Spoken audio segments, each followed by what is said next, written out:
So I sat down last night to watch some anime like a weeb with a slight headache and a wish to fall into a food coma does. I'll be honest, I haven't been keeping up with seasonal anime for the better part of a year now, only catching the occasional show here and there when they catch my attention. More times than not, I'm usually about a full month or so behind before I finally catch up on the rest of the ones that I wanted and failed to make time for. But my sloth aside, I finally sat down to start an anime that is actually airing this season. And oh boy did it turn out to be one heck of a pick. Tokyo Revengers instantly caught my eye with mention of time travel shenanigans mixed with mentions of mafia-style groups. I am an absolute sucker for anything time travel, and The Godfather is one of my favorite movies of all time. It almost instantly hooked me. Unfortunately, this video is going to have some spoilers, so this is the point at which you jump ship if you don't want to be spoiled if you haven't finished at least episode 8. But TLDR if you do click off, the series is amazing for the large majority of the current run, and you should absolutely get caught up like yesterday. Honestly, that's one of the things that I'm kicking myself the most about. I'd been hearing about it for the last 2 months as everyone praised it to high heaven. Everything from the characters to the pacing to the themes. Absolute fire from episode 1. Well, actually, that's not quite true. I've spent the last minute or two talking about how much I was blown away by the premise and the initial couple of episodes. Now it's time to talk about a few of the things that I'm definitely not a fan of in the series.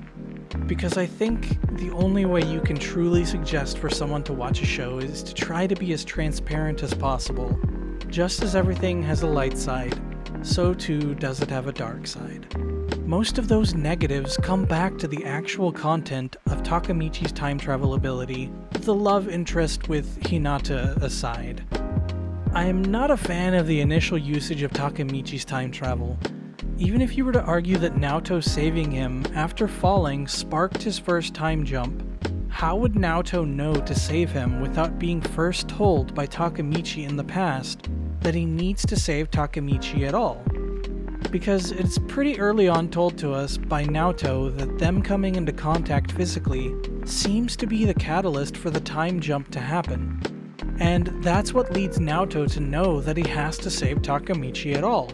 I can excuse it to some degree as the rules hadn't been set in stone yet, but it becomes a pretty dubious usage of the mechanic with only a little scrutiny.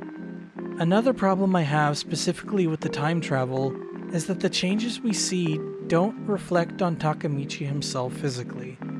Let me explain.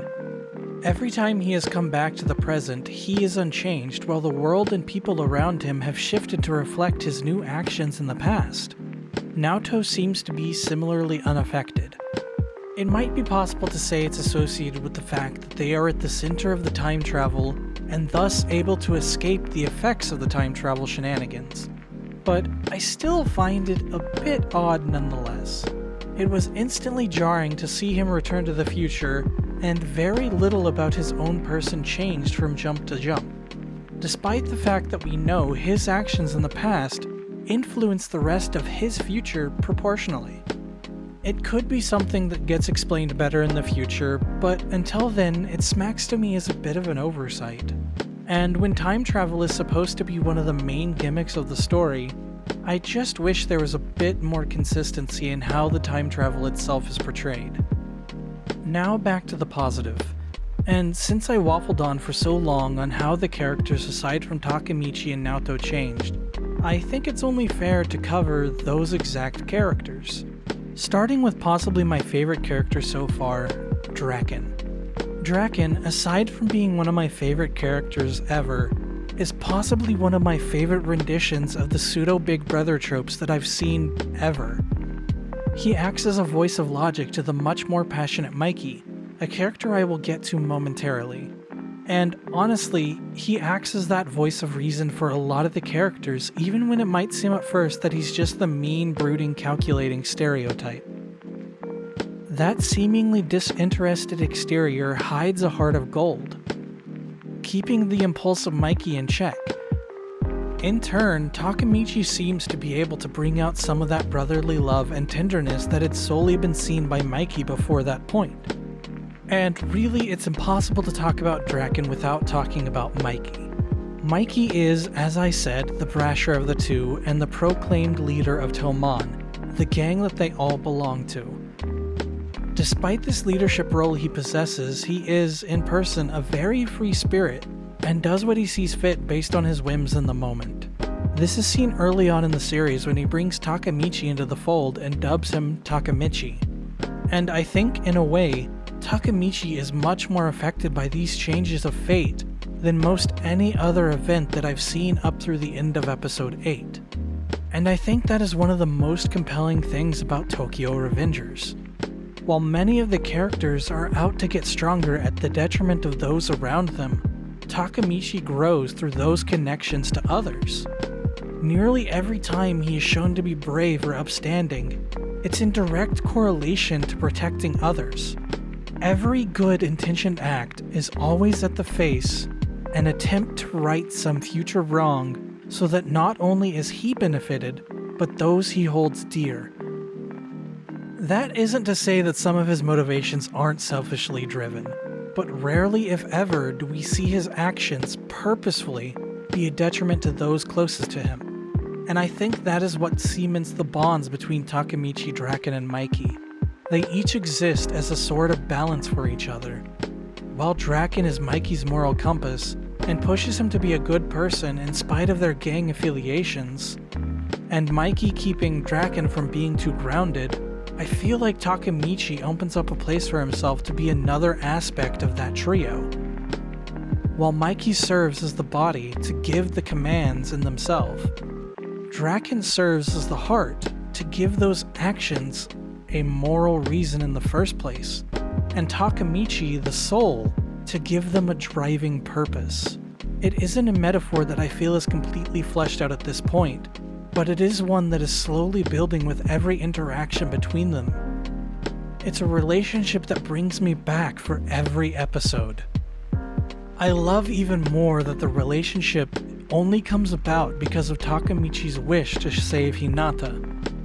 I love the organic way that the story shifts from Takemichi wanting to go back into the past and influence it solely to save Hinata's life, to eventually extending that to wish to fix Toman and save Draken and Mikey in the process. I suppose it could be said that fixing Toman is what is required to save Hinata, but it becomes pretty apparent very quickly that saving Mikey and Draken is definitely a core aspect of why Takemichi is doing what he does. That there is more to his purpose than just saving the love of his life. He comes to realize that saving them is just as important to him, because I think in a way saving them, he's also able to save himself. Becoming a better version of himself in both the past and the present. Someone that he can be proud of being instead of just a mediocre, washed out shell of a man that he saw himself as at the start of the show. And I think that is part of the joy that I have in watching the show. I almost feel like it's a reflection of myself in asking, what if I could change my past? Who would I become? And how pretty much everyone my age has asked themselves that question at least once in their life. At least, I have asked myself that question more than once. To be able to experience all the possible futures for yourself, and at the same time trying to better the lives of those you see are worthy of better than life handed them initially. There's a bit of poetry in that, at least for me personally. Tokyo Revengers finds ways to make the brutality of mafia and gang life into beautiful questions of self-worth, of what it means to be resolute in yourself, to ask ourselves, are we doing the right things? And if not, what can we do to rectify those wrongs?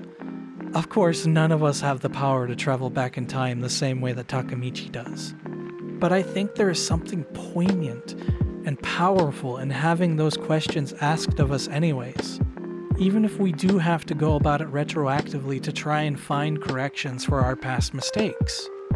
To me, Tokyo Revengers has everything it needs to become a potential modern classic.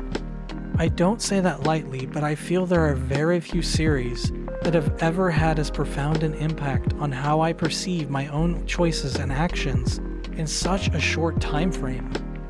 I can't wait to continue watching it, and I hope at least one of you will join me on that journey if you haven't already. Have any of you been watching it? Tell me your thoughts down below. I'm getting really close to that 800 subscriber mark, and I would love it if you all followed me on this journey. Have a great day, my dudes.